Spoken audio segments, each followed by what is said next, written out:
Баршаңызға сәлем достар, сіздермен Мөлдір. Егер де сіздер күнделікті тағамнан жалыққан болсаңыздар, ерекше дәмді етіп тағам жасағыңыз келсе, дәл осы рассольникті бірге дайындаймыз. Ең алдымен салқын 3-3,5 литрлік суға осындай еті мол сүйекті салатын боламыз. Және бетін жауып қайнағанша күтеміз. Оған дейін біз жаңағы перловка дейді ғой, арпа қазақша перловкамызды дайындаймыз. Бізге шамамен жаңағы 3 литр суға 140 грамдай перловка қажет болады. Перловканы жақсылап жуып ыстық суға батырып қоямыз. Шамамен жарты сағат көлемінде біздің сорпамыз қайнай бастайды, және бетінде осындай еттің көбіктері пайда болады. Көбікті түгел осындай ситаның көмегімен жақсылап тазартып аламыз. Және дәміне қарай шамамен 2-2,5 қасықтай тұз салатын боламыз. Астын баяу басып, бетін жауып қоямыз. Оған дейін біз көкөністерді турап жуып дайындап қоямыз.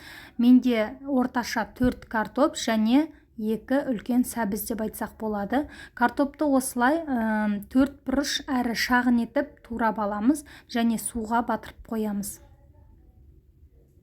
Кейіннен сәбізімізді де сыртын жақсылап ашып, жіңішкелеу етіп 4 бұрыш қылдырып турап аламыз.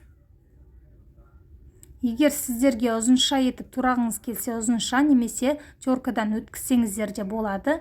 Сондай-ақ бір пияздың мен жартысын ғана пайдаландым. Жай ғана қуыру үшін осылай 4 бұрыш етіп турап дайындап алдым. Келесі кезектегі бізге керекті ең басты ингредиент ол тұздалған қияр. Бұл мен жазда жапқан қиярым. Барлық қажетті заттарды сіздерге описанияға мөлшерлерін жазып тастап кетемін. Сол жерден қарап міндетті түрде жасап көріңіздер.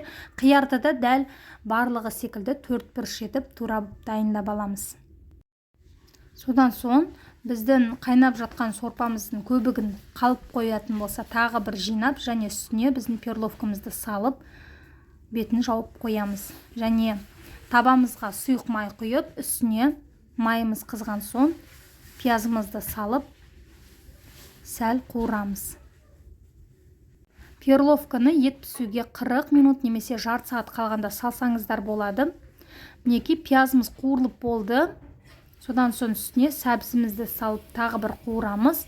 Видеоға түспей қалыпты, мен 2-3 бас кішкене сарымсақты ұсақ етіп турап осылай салып қуырып жібердім. Содан кейін біздің қайнап жатқан сорпамыздың үстіне жаңағы дайындап қойған картопымызды саламыз. Және дәміне қарай бұрыш немесе кез келген дәмдеуіштер қоссаңыздар болады.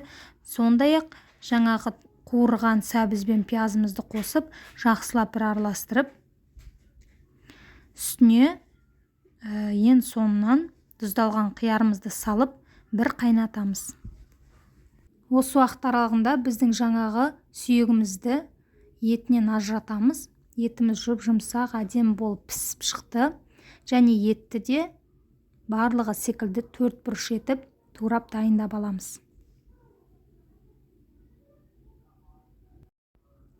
Мінекей осылай ең соңынан етімізді дайындап болған соң, барлығын жаңағы қайнап жатқан сорпамыздың үстіне саламыз.